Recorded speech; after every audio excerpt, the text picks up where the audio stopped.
As she laid down to sleep, Mary started to weep, remembering the cross and the nails.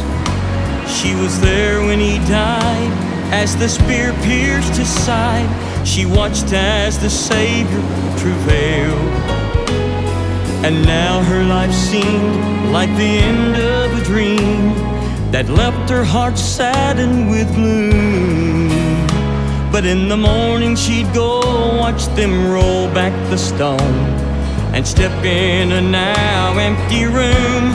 What a difference a day makes, what a change in the air,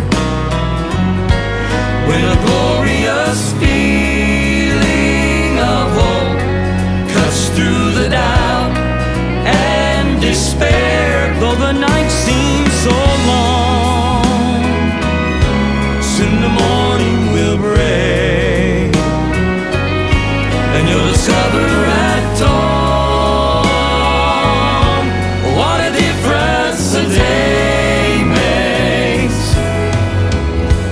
For the mother whose child has grown restless and wild, and you feel like your prayers are in vain, and for the father whose plans have slipped right through your hands, and you cannot see past all the pain. For the daughters and sons, for the prodigal ones, for the lonely, the weak or afraid, don't lose faith in the night. When the morning brings light, it will drive all the shadows away. What a difference a day makes, what a change in the air,